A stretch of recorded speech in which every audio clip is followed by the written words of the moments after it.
Okay, students. Now let us see the powers and rights of company secretary.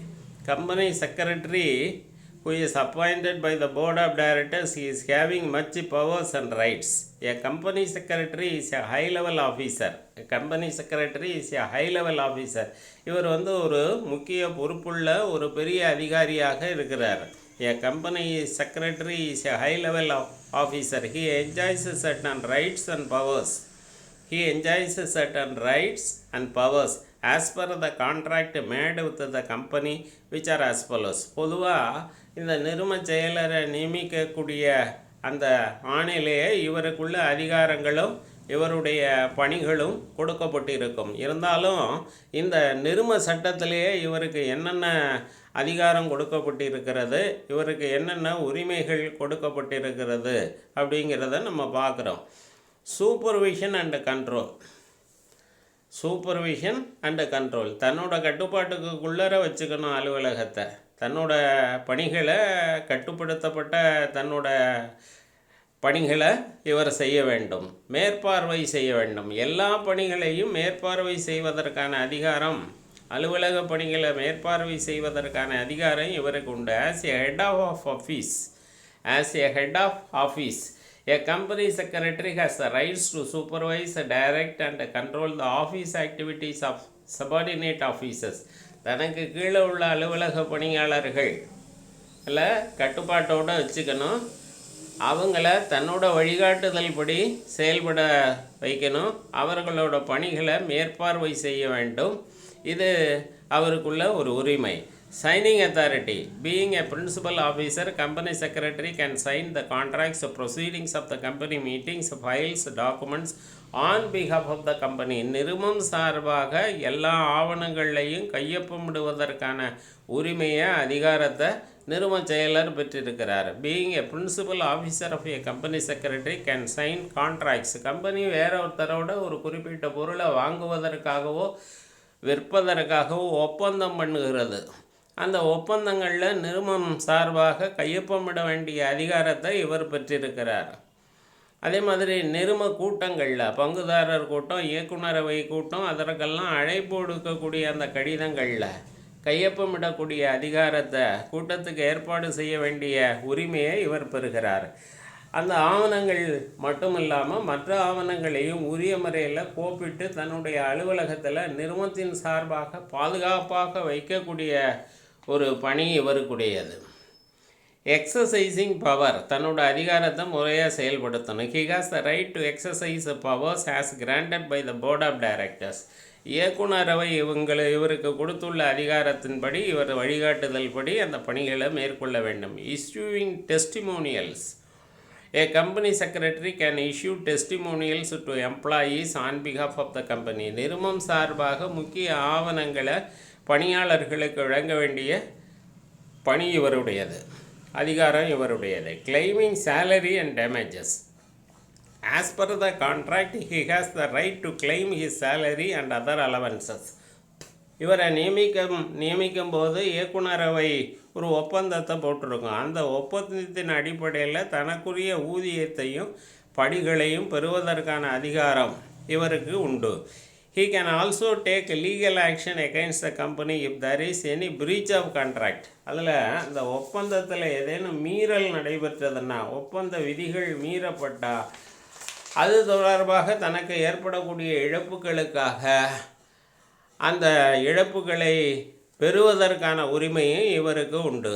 Before his services are terminated, he can demand a reasonable notice and claim damages for his wrongful dismissal. தவறாக இவரை பதவி நீக்கம் செய்து விட்டாங்க, அப்போ அந்த ஒப்பந்தத்தை மீறி இவரை பதவி நீக்கம் செய்யப்பட்டார்னு சொன்னால், அப்போ பதவி நீக்கம் செய்யப்பட்ட இவருக்கு உரிய இழப்பீடு பெறுவதற்கான உரிமை உண்டு. Preferential creditor. During winding up of the company, company secretary can claim his legal dues on a preferential basis.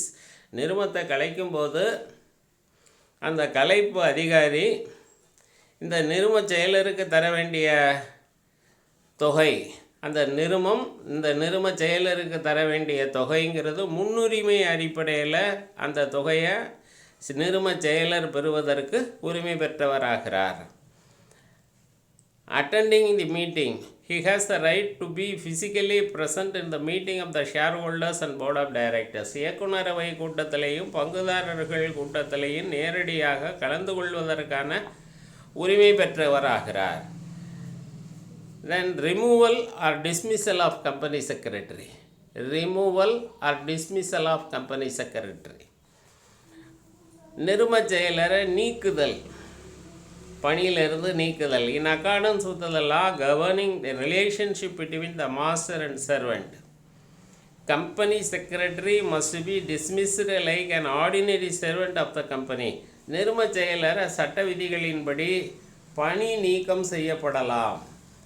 சாதாரண பணியாளரை நீக்குவது போன்று இவரை நிறும சட்டப்படி அந்த நிறும அமைப்பிலிருந்து இவரை பதவியிலிருந்து நீக்கலாம்.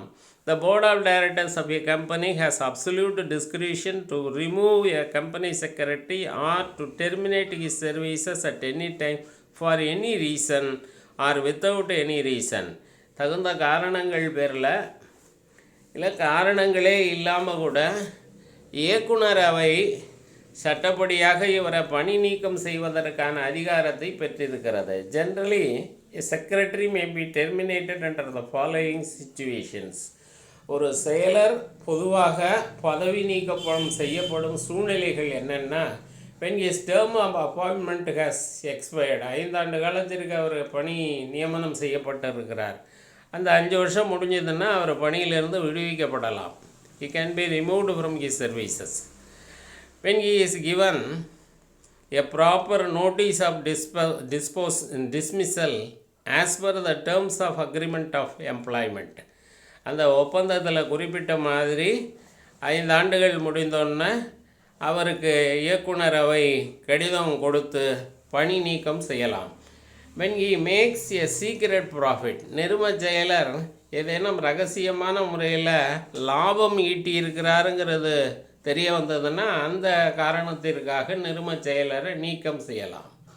when he misconducts himself, அவரோட நடத்தை பிடிக்கலை, அவரோட செயல்பாடு பிடிக்கலை, அவரோட நடத்தையில் விபரீதம் இருக்கிறது, அது நிறும நலனை பாதிப்பதாக இருக்கிறது அப்படின்னு கருதுனா அந்த காரணத்திற்காக அவர் பதவி நீக்கம் செய்யப்படலாம். where he is found to be guilty of moral turpitude, negligence, disobedience and incompetence, அவர் திறமையானவராக இல்லை, இன்கம்பீட்டன்ட் பர்சனாக இருக்கார், திறமையற்றவராக திறமை குறைந்தவராக இருக்கார், கீழ்ப்படிய மாட்டேங்கிறார், கீழ்ப்படியாமல் இருக்கிறது, அலட்சியமாக செயல்படுறாரு, ஒழுக்க நெறிமுறைகள் அவர் ஒழுங்காக பின்பற்றுவது கிடையாது. இந்த மாதிரி காரணங்களுக்காகவும் ஒரு நிறுவ செயலரை பணியிலிருந்து பதவி காலம் முடிவதற்கு முன்பாகவே நீக்கம் செய்யப்படலாம். Where he suffers from the permanent mental and physical disabilities, உடல்நல குறைபாடு அவருக்கு இருக்குது, செயல்பட முடியல அப்படிங்கிற காரணத்தினாலேயும் கம்பெனி செக்ரட்டரியை பணியிலிருந்து நீக்கம் செய்யலாம். Thank you students.